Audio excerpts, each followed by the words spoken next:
Hola chicos, literatura 186. Rafael Alberti, un gaditano de pura cepa, nació en su puerto de Santa María y fue a morir a su puerto de Santa María y llevó a su Cádiz y a su puerto de Santa María en el alma, en la sangre, en la mirada, durante toda su vida. O sea que esta es ya, digamos, una primer faceta que define a Rafael Alberti. Nace ahí, en el pueblo de Santa María, en 1902. Es decir, uno de los no tan jóvenes, los hay más jóvenes que él, pero vamos, todos se llevan como mucho 2, 3 años.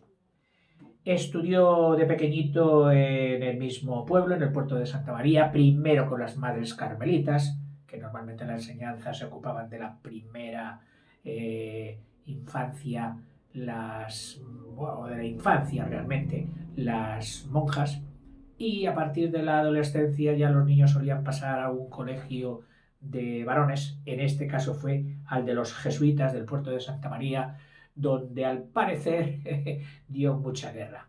Rafael era hijo de un italiano exportador de vinos, de los famosos vinos de Jerez y Puerto de Santa María, que había venido a menos y en aquel tiempo trabajaba pues para las bodegas Osborne, que todavía siguen funcionando. De forma que la guerra que dio con los jesuitas no pudieron hacerse con él y le dijeron, chiquillo, fuera.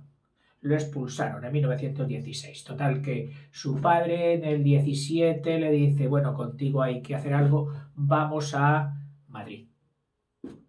Y allí, en Madrid, estudia, ¿eh? Aunque, bueno, en realidad, no hemos dicho que la faceta más importante, porque Alberti tuvo varias facetas artísticas, o sea, no solo la literatura de las letras, sino otra muy importante, la de la pintura, que fue la de sus comienzos. Y él llega a Madrid como a presentarse como pintor, y no le va tan mal. No le va tan mal porque llega incluso a exponer en el mismísimo Ateneo de Madrid. ¿eh? Y tampoco le fue ni bien ni mal, según se mire, su relación con la pintora Mayo. Espera, no me acuerdo ahora del nombre, el apellido Mayo con ella. Bueno, ya me saldrá, ya te lo diré. Que mantuvo una relación desde el 24 aproximadamente, es decir, él con sus 22 añitos hasta el 30. Tuvieron una relación al principio, pues fantástica, como casi todos los amoríos. Y luego al final ya hubo sus discusiones y cada uno la expresaba de su manera y con su arte. Rafael Alberti ya se había dedicado, se había decantado hacia la poesía cuando, a raíz de la muerte de su padre, escribe prácticamente sus primeros versos.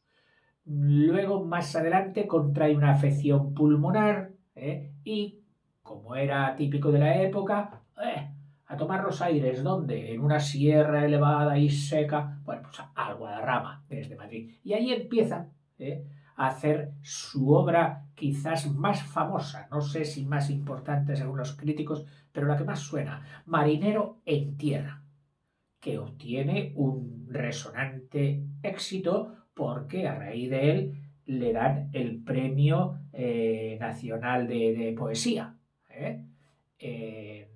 a los pocos años por este libro de Marinero en Tierra. En fin, ¿qué más tenemos que decir de su vida? Bueno, lo iremos explicando poquito a poco.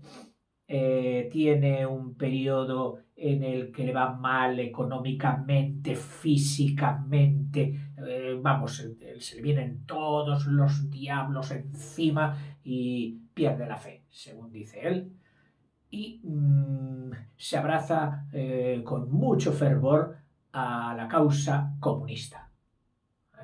En aquel tiempo el comunismo tenía un despegue en Europa, en Rusia casi, lo que Marx había preparado para las sociedades industriales, Alemania, Inglaterra, pues allí no cuajó y fue a cuajar en las sociedades menos industrializadas que fueron las estepas rusas, avatares de la historia.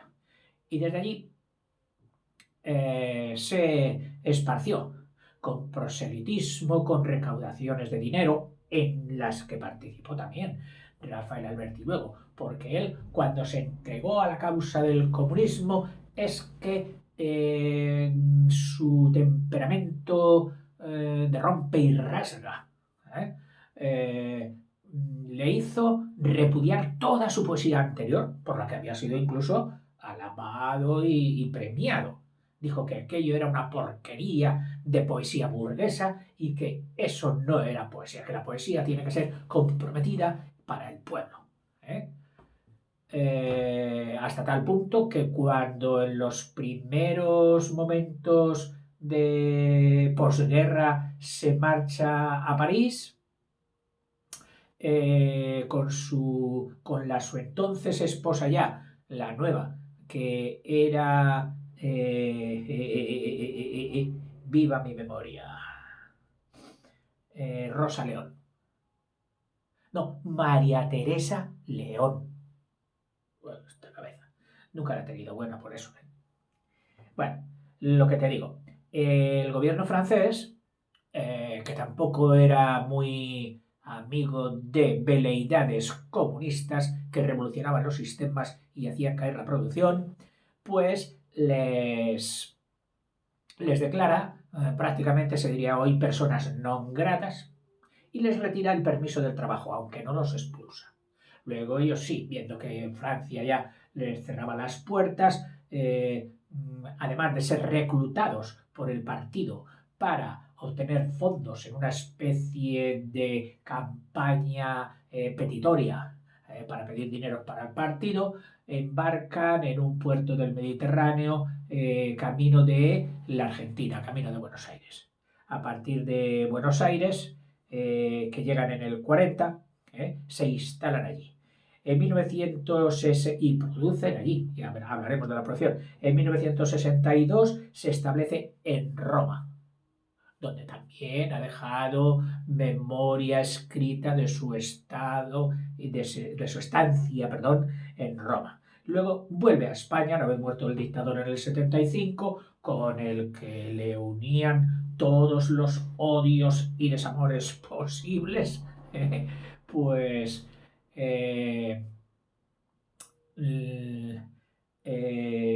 1977, 2 años, mandando la UCD española, conservadora, ya viene a España. Y en 1983 se le concede el premio que se le habían resistido, por supuesto, todos los premios en los que estaba implicado el Estado, el gobierno. Pero ya acabado el régimen, pues se le concede el premio Cervantes en el 83. Y muere en el 99, ¿dónde diréis? Pues en su puerto de Santa María. En fin, la obra de Rafael Alberti, apellido italiano, de su procedencia italiana, dice, en su obra, dice, hay influencias las más diversas. Es decir, no, para él la poesía era su vida, a partir del momento en que la abrazó, y no hizo ascos a nada. Es decir, todo iba bien. Pero, además de ser uno de los principales del homenaje a Góngora en el 27, y que participó mucho Pues saltando por Góngora fue a poetas anteriores de la literatura española. Y él llegó más lejos que nadie, seguramente, porque llegó hasta Gil Vicente. Ya sabéis que es un literato muy importante luso-hispano, luso-español o hispano-luso, y hace obras en la métrica anterior al Renacimiento. Aunque también luego, porque este tocó todo, haga sonetos y otras. Pero al principio empezó con las métricas más antiguas, las de Gil Vicente. Incluso en su primera gran obra, Marinero en Tierra, junto a estrofas muy simples, porque también era hijo de su tiempo y el purismo y las influencias de los ismos venidos de Francia le indujeron también a producir. Bueno, pues junto a estas producciones sencillas, puras, etcétera, preciosas, muchas de ellas, donde conjuga una andalucismo con un casticismo y poesía radiante y maravillosa de Marinero en Tierra, que ya leeremos algunas, pues hay luego también muy elaborados sonetos al mismo tiempo dentro de Marinero en Tierra, que no son precisamente los que más destacan en ese libro. O sea que tiene una gran variedad de influyentes. Los cancioneros de los siglos XV-XVI, el romancero, la lírica tradicional, la poesía barroca, Góngora incluido por supuesto, el romanticismo de Bécquer, del que tiene también trasuntos en sus páginas, los veremos, el simbolismo francés, con Baudelaire y Rimbaud, y las vanguardias, como no, los ismos. Como en Lorca, también lo popular y lo culto, lo popular y lo culto, lo universal y lo andaluz, o sea, fíjate, estos pares, universal, andaluz, popular, culto, sencillez y malabarismos verbales, lo viejo y lo nuevo, alternan unas veces una, otras veces otras, o conviven, los mezcla divinamente en su obra. En ella es notable la variedad de temas. O sea, no fue un señor monotemático. No podemos decir como en otros, como por ejemplo en el que hemos visto en el vídeo anterior, Pedro Salinas, poeta del amor. Y casi todo lo que tenía estaba escrito sobre el amor. Una idea central de su vida. No, en Alberti no. En Alberti, multitud de temas. Ya lo veremos. Dice, pero más sorprendente es todavía que la multitud de temas, la variedad de los estilos, que en algunas ocasiones y para los no muy introducidos, pues aquello de que nos dijeran, adivina de quién es esto, tendríamos un buen aprieto porque los estilos los cultivó, pero muy diferentes unos de otros. O sea, pluriestilista. Los tonos más diversos y las más diferentes métricas, esquemas métricos, se encuentran en su obra. Ricardo Gullón, un crítico, ha establecido con acierto, 5 etapas en su poesía que nosotros las vamos a coger. Primera etapa. Neopopularismo.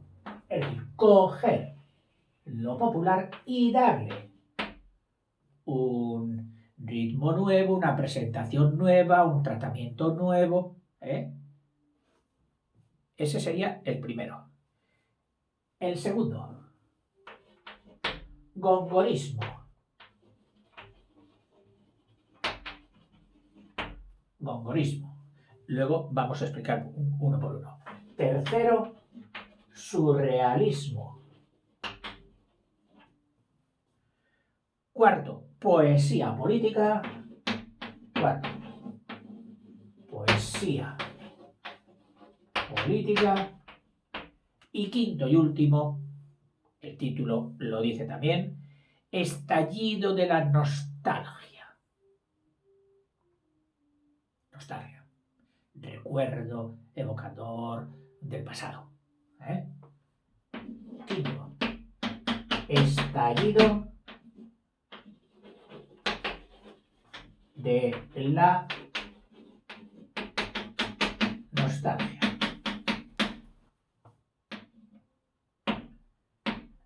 Estos 5 apartados en la obra de Verdi, de Rafael Alberti.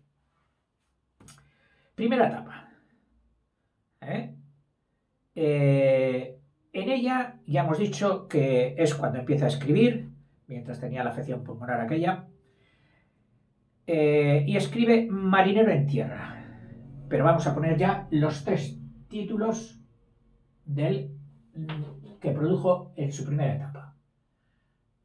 Marinero en tierra, bueno, te lo pongo así, Marinero en tierra, con negrita, por lo tanto importante para el examen. 2. La amante. Y aquí estaría metida la pintora Mayo. El alba del Alelí. El alba del Alelí.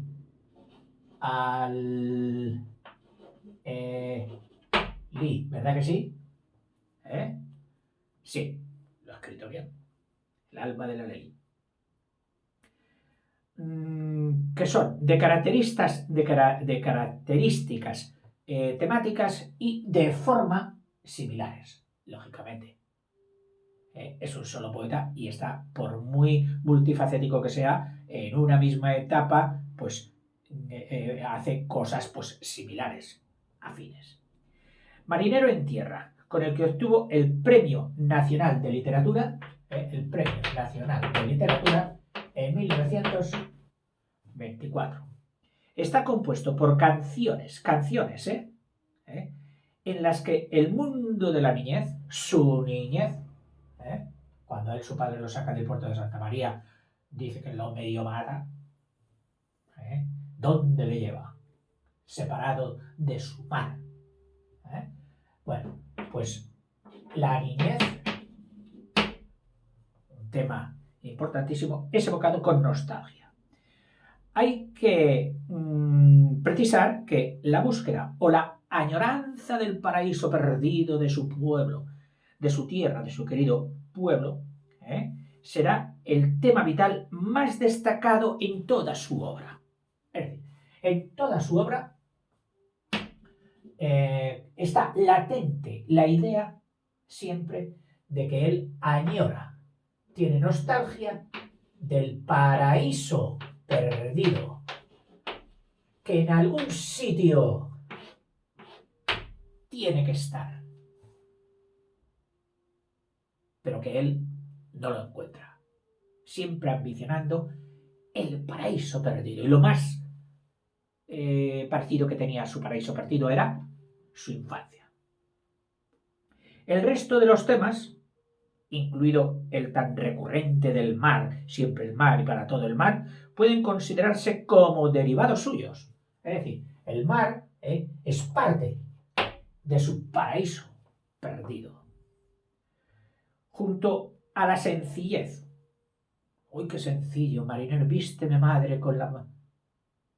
¡Qué bonito que es! Pero qué sencillo. Bueno, aparente sencillez más que real, porque cuando te metes en análisis está muy trabajado. Lo hemos dicho muchas veces. Para lograr esta apariencia de lo más sencillo, exige momentos y horas de lo más elaborado. Muy trabajoso conseguir esa sencillez. Esto también lo decía otro gran novelista, premio Nobel nuestro, Camilo José Cela.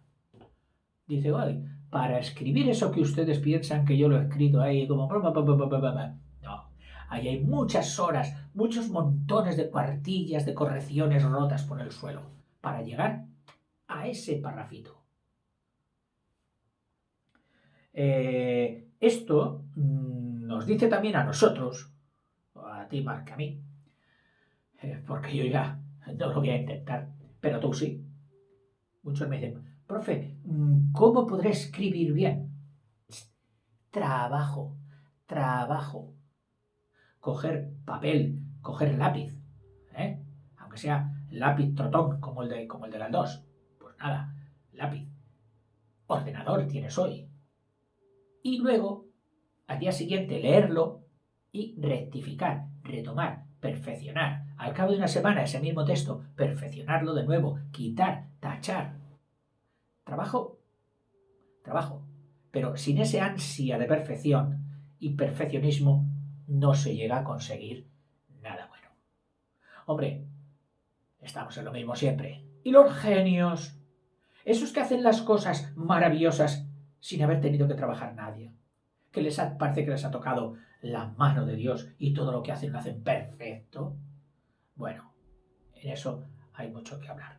Los genios muchas veces nos parecen genios solo por una razón. Porque el camino que nosotros hemos tardado mucho en recorrer años y años, ellos lo recorrieron pero muy rápidamente a gran velocidad.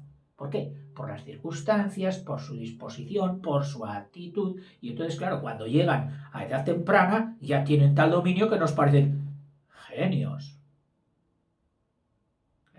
Ahora, a mí me hace muchísima gracia cuando en los vídeos que tengo de matemáticas, de dividir por dos cifras o por una cifra, que es muy importante, no me río, Dios me libre. Bueno, pues algún niño que te entiende, todo contento, y te dice, profe, es un genio. y yo me río mucho. Pero bueno, son amor los críos. Sigo. A ver dónde estaba. A ver si me retomo a mí mismo. Estábamos hablando del marinero en tierra. Que decía que junto a estas canciones muy sencillitas, que es lo que te he dicho ya antes, dice, aparecen algunos sonetos muy elaborados. La amante, pues este se da en Andalucía. La amante cambió de tierra, se metió por tierras castellanas y llegó hasta el País Vasco. Y ahí conoce otra gente y simultáneamente estaba atravesando conflictos amorosos con su querida pintora. Entonces, en el libro de La amante, dice, fue la consecuencia de un viaje de Alberti por Castilla y el País Vasco. En esta obra aparecen con frecuencia romances breves y combinaciones de octosílabos y hexasílabos, es decir, de 8 y de 6, con rima consonante o asonante. Es decir, se mete en un cierto clasicismo más. Deja el verso libre o bien los sonetos que también metió del mundo marinero en tierra y aquí se abraza a una rima más sonora, octosílabos, hexasílabos, rima consonante o asonante, pero rima. Desde un punto de vista formal, dice, dominan las estructuras simples de tipo paralelístico construidas a veces sobre una base de diálogo o bien mediante estribillos y formas reiterativas, los estribillos, que se van repitiendo metidos entre las estrofas. Y con el alba del Alelí, vuelve otra vez el primer Alberti. O sea, aquí podríamos decir, producto de las tierras de Castilla y País Vasco. En el alba del Alelí retoma otra vez su andalucismo, pero, en vez de meterse, en vez de permanecer por su playa, descalzo pisando caracolas y absorbiendo luz, se mete en los pueblos del interior andaluces, donde ya no es todo tan radiante, donde hay su lado oscuro, su lado trágico, incluso misterioso. Es decir, este será el de la Andalucía, de la luz, marinero en tierra, y este será el de la Andalucía interior, no costera, sino interior, donde podemos observar temas oscuros, trágicos, etcétera, y misterio. Y misterio. Fíjate, en su mismo periodo, el primero, el neopopularismo, las alternancias que ha habido: Andalucía luminosa, Castilla País Vasco y Andalucía misteriosa. Su siguiente obra, y pasamos ya al gongorismo. A cal y canto. Cal y canto. Joder, parece que este dicho, a cal y canto, no sé si sabes que viene de algo que se dice cuando algo está muy cerrado. ¡Wow! Cerró todo a cal y canto, que viene de la expresión de hacer una pared con cal y con canto, que canto es la piedra, normalmente la piedra rodada de tamaños pequeños de rodada de río. Entonces, ensamblando o haciendo un todo de cal y canto, pues antiguamente se construían muchas casas y muchas cosas, y de ahí viene cerrado a cal y canto. Pero a cal y canto también indica hermetismo, es decir, cerrado. Y está, para mí, conectado, o lo podemos conectar fácilmente con el gongorismo, con ese hermetismo de Polifemo y Soledades, etcétera, de Góngora, que él lo coge, pero no lo coge solo para cuestiones amorosas, ¿qué va? Está en Madrid y él, innovador nato, pues escribe con versos herméticos un poema al billete de autobús o a un portero de fútbol, como el que dedicó a un tal Platko, el portero Platko, un portero del Barça, del Barcelona, al que vio jugar en una final de Copa del Rey con la Real Sociedad, y fue tal el recital de paradas que este portero dio, que él, ni corto ni perezoso, le dijo: este señor se merece un poema. Y como estoy ahora en vena gongorina, pues le haré un poema hermético, cerrado, de los difíciles de entender.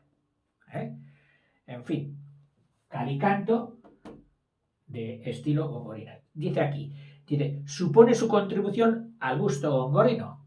Hombre, le iban a hacer el homenaje, algo tenía que hacer de su abuelo Góngora, por mucho que le gustasen sus anteriores de Villarroel y compañía, digo, de Gil Vicente. Dice, el libro incluye una soledad tercera, al estilo de las soledades de Góngora, en la que Alberti recrea admirablemente, sin copiar, sin plagio, por supuesto, con el lenguaje poético del mismísimo Góngora. El hermetismo barroco de Góngora es patente lo mismo en sonetos y tercetos de elaborada arquitectura y plagados de imágenes complejas, lo mismo en estos sonetos y tercetos que en la serie de poemas que hizo, textos de corte moderno. Fíjate, madrigal, que automáticamente te suena a bucolismo y estás esperando algo, madrigal, no sé qué. Y a continuación dice, madrigal al billete de tranvía. Pármate. Platko, que es el nombre de origen eslovaco, húngaro, del portero del Barça. Y otra, Venus, ¿dónde? Entre ninfas y en estanques y ríos maravillosos. ¿Qué va? Venus en un ascensor. Poema. Venus en un ascensor. Y encima con el hermetismo gongorino. Entre otros. Dicen, los que se inscriben en la ya lejana moda futurista. Bueno, pasamos al surrealismo. El surrealismo, curioso que siendo un ismo, lo vimos, no aleja al hombre, al humano, o sea, no lo tacha, no. Es surrealismo. Y para hacer surrealismo hay que partir del realismo e indagar en el en los sótanos del realismo, en los sótanos de la realidad, del subconsciente, ir hacia él.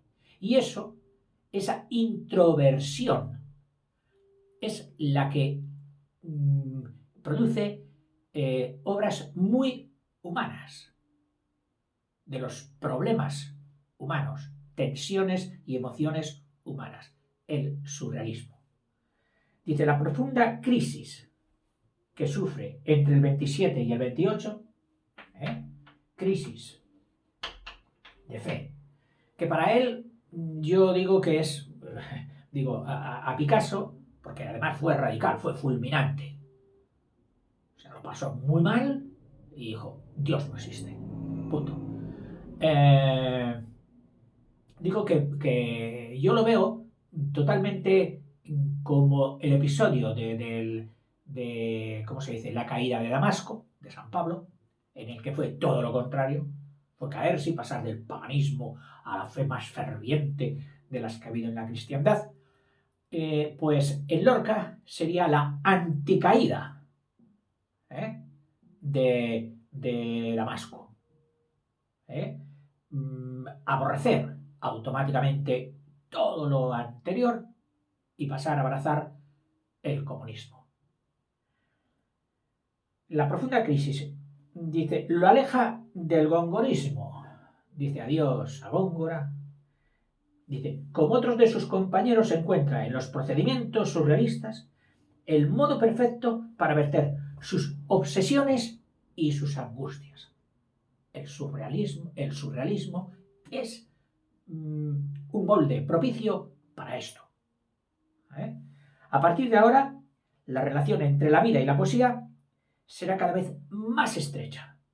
O sea, le ata a la vida. Atado a la vida. Poeta o poesía más vida. A partir del surrealismo. Y cuando ha caído en el hoyo, si es que se puede decir caído, le salva la aparición de unos entes, de una especie como de revelaciones a los que se va a agarrar. Unos seres etéreos, parte conceptos, parte creencias, parte emociones, y a todos ellos él lo llama ángeles. Es decir, unos seres abstractos. Emociones, conceptos, sentimientos a los que él llama ángeles. No pienses en los ángeles siempre del signo benéfico, positivo y ayudantes de Dios. No. Para él son seres abstractos, pero que van a llenar su vida. Que él les va a dar corporeidad en la literatura. Y escribe este escrito importante del surrealismo sobre los ángeles. Sobre los ángeles. Escrito en 1927 y 28. Y publicado un año después. Su libro más justamente valorado. Dice. O sea, valorado, su libro más valorado, que yo te había dicho que Marinero en Tierra, famoso. Pero valorado, es decir, como de valor. Algo así como de oro. Sería sobre los ángeles. Le sitúa en la primera fila del vanguardismo español. Es decir, este ismo no deja de ser uno de los más nucleicos componentes del vanguardismo.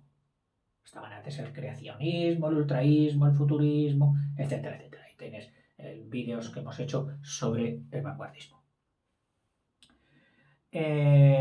Alberti ha perdido el paraíso de la inocencia y del amor.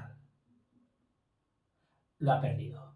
Y además, temporizado en su pérdida de fe. Concretado en su pérdida de la fe. Y entonces, después de perdido la inocencia y el amor, con el consiguiente drama interior de nostalgia, de recuerdo de lo perdido, y de angustia ante lo que viene. Nostalgia de lo perdido y angustia de lo que viene. Y se siente asediado por fuerzas encontradas, objetivadas, concretadas, objetivadas, hechas objeto como ángeles, que alternativamente, es decir, unas veces le oprimen y otras le muestran algún resquicio por donde salvarse, por donde tener un poquito de esperanza. En la misma línea esta del surrealismo se sitúan Sermones y Moradas, que no te lo pongo porque no estaba en negrita, bueno, está en negrita, libro bajo el que se esconde una aguda desesperanza. Y llega a decir en un momento, ¿qué espero rodeado de muertos al filo de una madrugada indecisa? ¿Qué espero? ¿Qué puedo esperar? Rodeado de muertos al filo de una madrugada indecisa. Otro libro. Este sí que está en negrita. Y además seguro que no se te va a olvidar. Mira qué título tiene. En aquel tiempo el cine mudo tenía ya mucho auge y a él le encantaba el cine. Y de ver a Charlotte y a toda la vena artística de aquella época, de broma y de esto, dice, yo era un tonto y lo que he visto me ha hecho dos tontos. Sí, sí. Oiga, ¿todo esto es el título? Sí. O sea que ya lo puedes poner. Que yo era un tonto y lo que he visto me ha hecho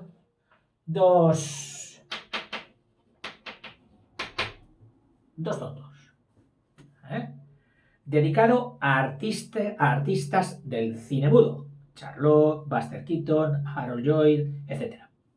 En este último libro, la representación absurda del mundo se desarrolla también con imágenes de raigambre de otro ismo, no solo del surrealismo, sino del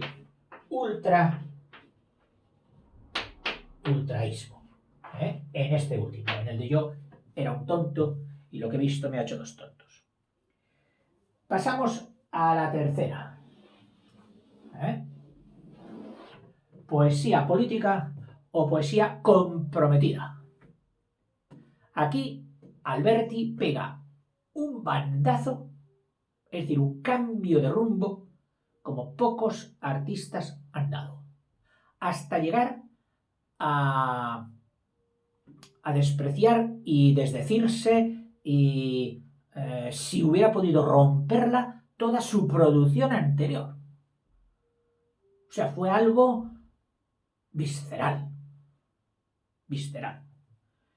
Hacia el 30, Alberti dice adiós a esta etapa, que más adelante la calificará de poesía burguesa.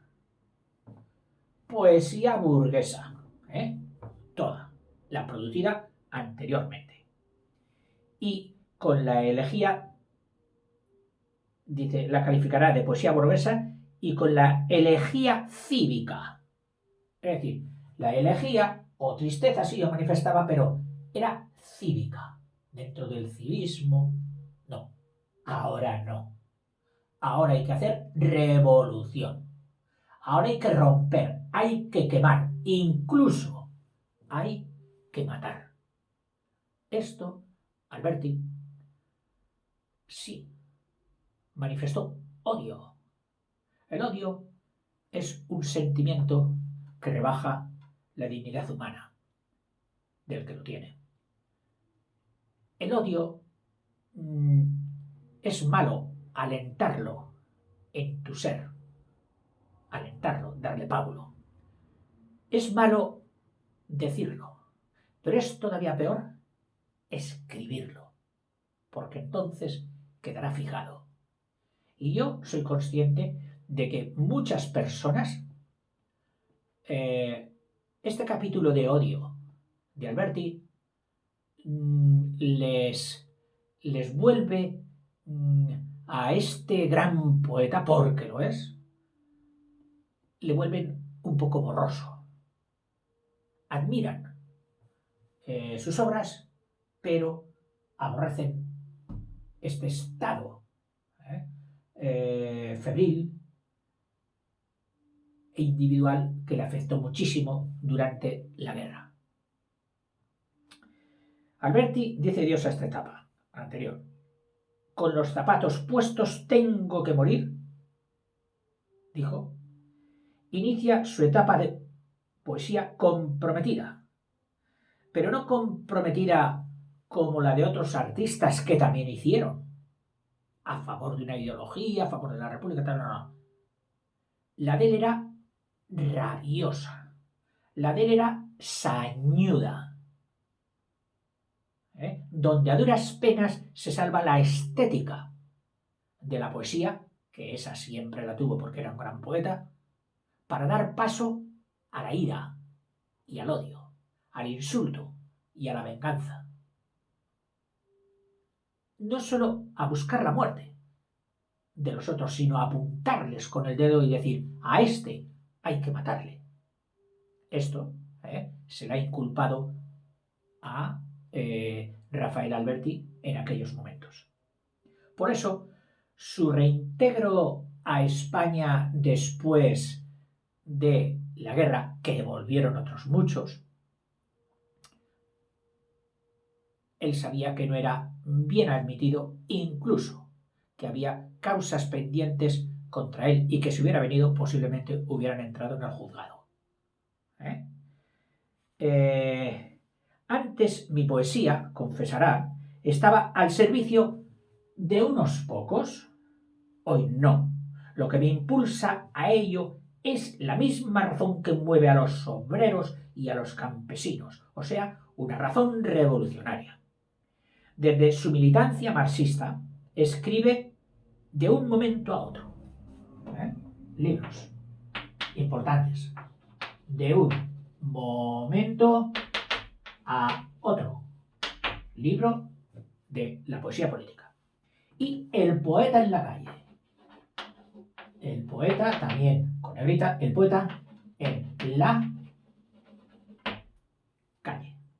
De esta época también es el libro o el poema Verte y no verte, del 34, una elegía dedicada al torero Ignacio Sánchez Mejías, que también otro compañero suyo del 27 le había dedicado, en concreto pues su amigo Lorca.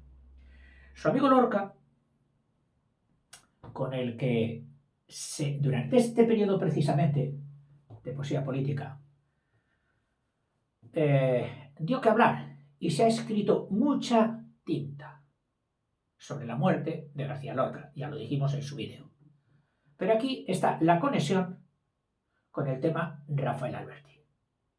Yo he estado indagando, ya hoy, de estudiante, cuando se dio, en el 77, que salieron estos comentarios no es comentarios, estudios del historiador Vila San Juan, que, según él, cuando García Lorca estaba en prisión domiciliaria en Granada, en la casa de su amigo de derechas, Luis Rosales, parece ser que en una de esas tardes pues salió.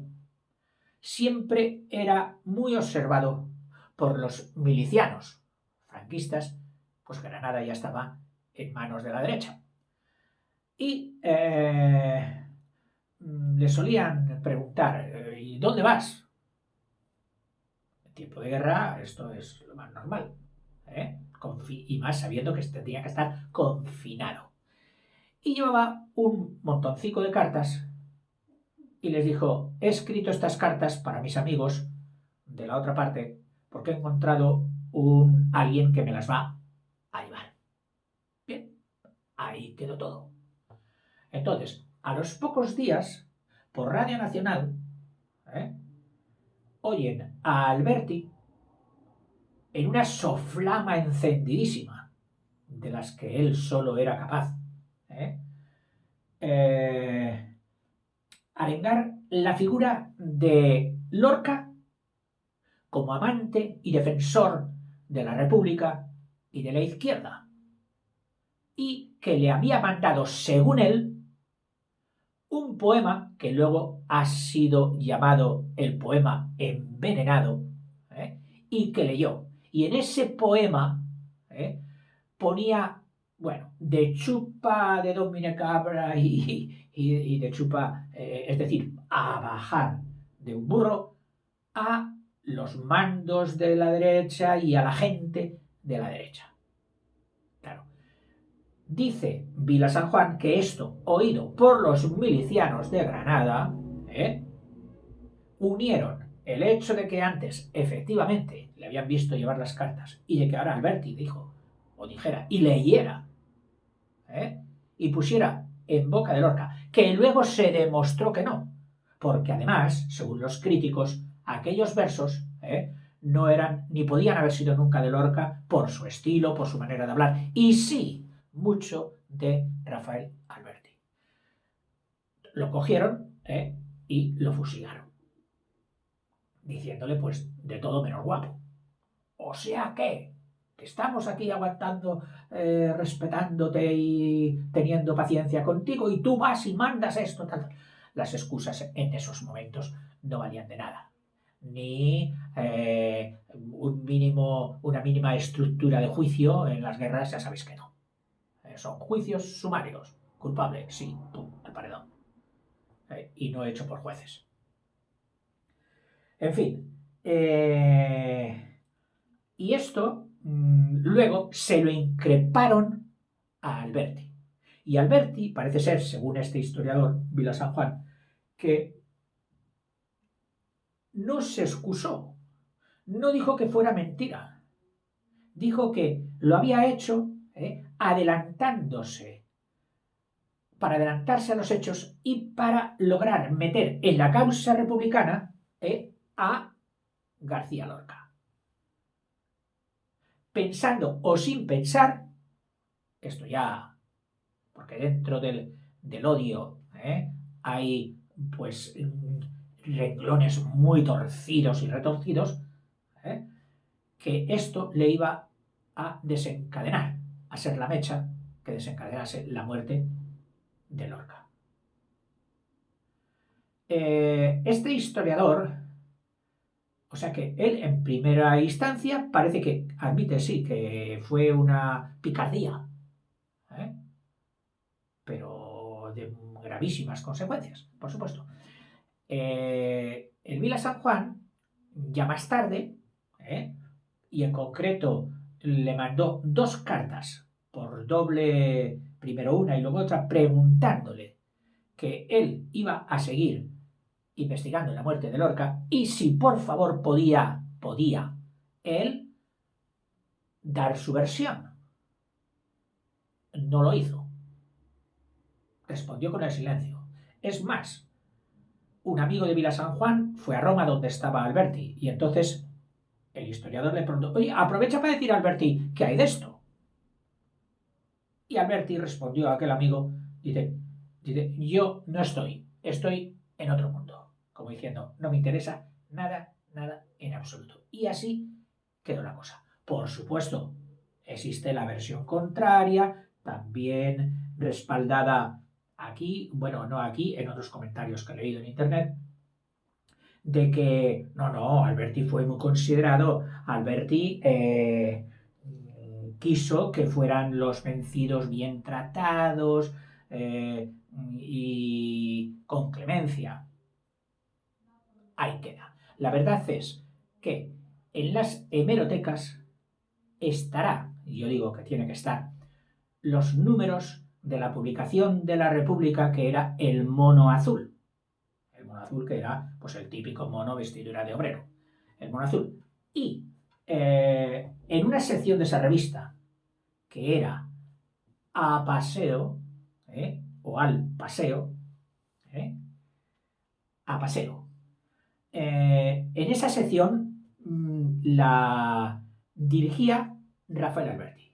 Y en esa sección, en muchas ocasiones, se alentaba la purga, es decir, el exterminio, y la intimidación de muchas personas de la otra parte, instándoles o sometiéndoles a una persecución pública.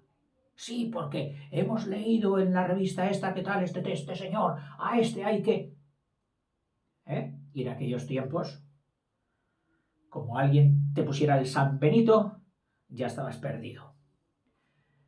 Pero no solo a la persecución pública, sino incluso a la ejecución.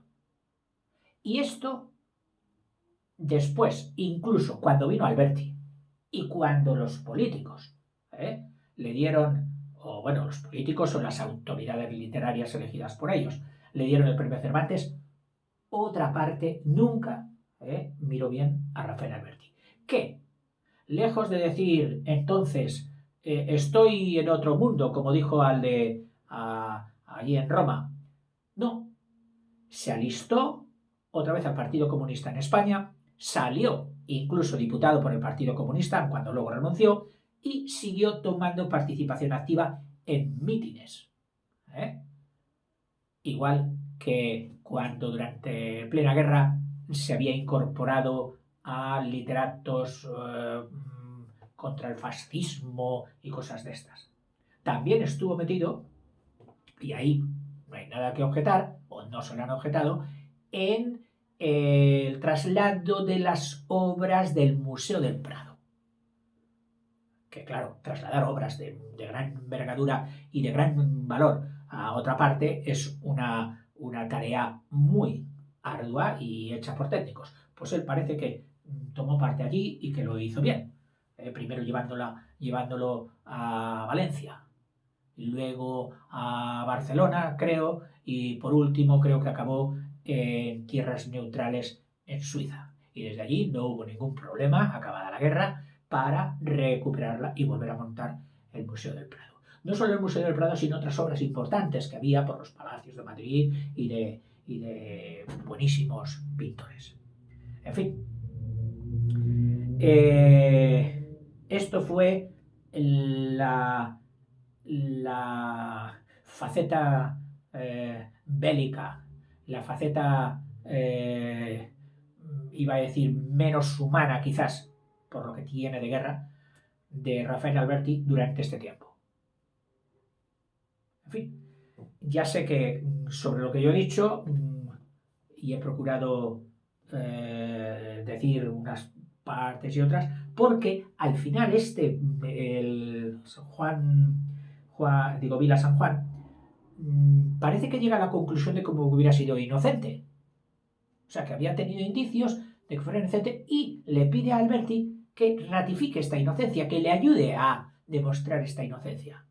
Y él, mutis, no quiso entrar en el tema. No quiso rehabilitarse.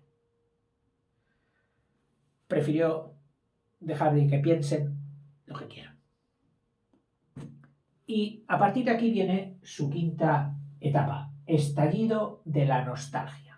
A partir del 39, que acaba la guerra, Alberti continúa con su obra creadora. Deja los mítines, las soflamas, y su actividad, su presunta actividad de chequista casi, y se dedica otra vez a su obra. Sin embargo, dice, a diferencia de otros poetas del 27, no se produce una ruptura con su producción anterior, aunque como en los años 20 da preeminencia ahora a la expresión subjetiva. decir, no la objetiva, ¿eh? Que proponían los ismos, sino ahora ya subjetiva.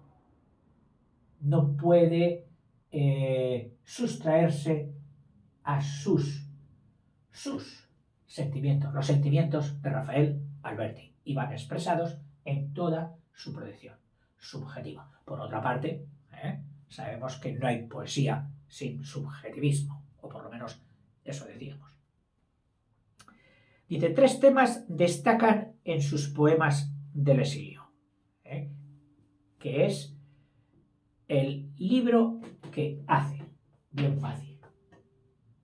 Poesía del exilio. Poesía del exilio. Que al mismo tiempo te indica el tema y el título. 3 temas.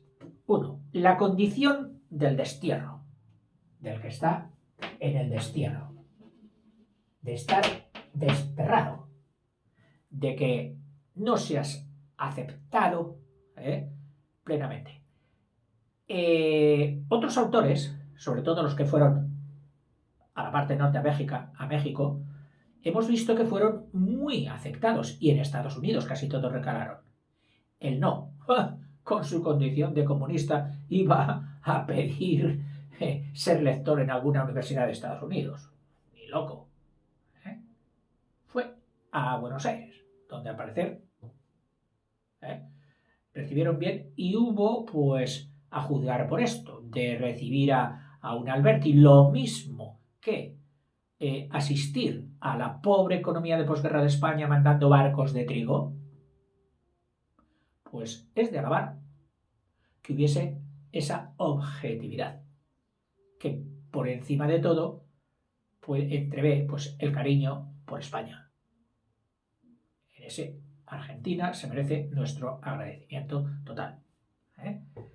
3 temas destacan sobre la condición del destierro y, consecuentemente, la necesidad de reafirmar la propia personalidad poética y la incorporación poquito a poco gradual y a veces conflictiva de atenerse a una nueva realidad geográfica y humana. Esto todo, es lógico pensarlo, se dio en la poesía del exilio. Y también, lógicamente, pues su nostalgia de la tierra natal. Entre las obras de la última etapa se encuentran Vida bilingüe de un refugiado español en Francia. Vida bilingüe de un refugiado español en Francia, cuando le expulsaron y le retiraron el permiso de trabajo. Otra, Entre el clavel y la espada, que también la escribió en el 39-40. Esta es importante. Entre el clavel y la espada. Entre el clavel y la espada. Poesía última, de nostalgia. Otra, A la pintura. A la pintura. Recordad que él, de nacimiento, era pintor, que siguió luego pintando y que antes de hacer algunas poesías, algunos poemas, cuentan que él pintaba lo que quería hacer y luego lo expresaba literariamente. O sea, la pintura no la abandonó. Y aquí tiene un librito A la pintura. Y la otra, Hora marítima. Y hora lo escribe sin H. Hora marítima. Luego leeremos uno de los poemas de Hora marítima. Y yo estoy buscando de dónde viene este hora. Miras en los diccionarios, Real Academia, etcétera, etcétera, y te dice hora, pues mire, el presente del verbo orar. Yo oro, tú oras, el hora. O bien, hora, conjunción distributiva. Pues mira, en tal sitio hace estas cosas. Hora llueve, hora nieva, hora... O sea, va distribuyendo el espacio, distributiva, una conjunción. Pero no he logrado saber exactamente ¿Qué significado le da él a este hora? Con el adjetivo marítimo, marítima. Si alguien lo sabe o lo encuentra, en un comentario me lo podría decir. Y luego, otro ya, digamos, Roma, peligro para caminantes. Sabéis que estuvo en Roma, estamos aquí, Roma, peligro para caminantes. Tiene un poema muy bonito, que leeremos. Roma, peligro para caminantes, retornos de lo vivo lejano y baladas y canciones del Paraná. Vamos a poner esta última. Baladas y canciones del Paraná. Baladas y canciones del Paraná, que por supuesto hizo durante su estancia en Buenos Aires, el Paraná, el Río de la Plata, en la desembocadura. En fin, y ya vamos a parar aquí. Por cierto, de todos los títulos que le dieron, sobresalen que le dieron el premio de no sé qué de Lenin, es decir, en agradecimiento por su cooperación al movimiento comunista, y que cuando estuvo en España se le concedió el premio Príncipe de Asturias, que ya sabéis que es una especie de mini Nobel que hay en España para todas las especialidades. Pues él no quiso ir a cogerlo. Habría sido aceptar con ese título y dado por el Príncipe de Asturias, aceptar toda la estructura monárquica y por lo tanto el demonio de cualquier republicano o cualquier exacerbado comunista como era él, la monarquía, y no quiso recibirlo. Bueno, te espero en el siguiente, que hay mucho y bonito de Rafael Alberti, de todas estas obras. Hasta ahora.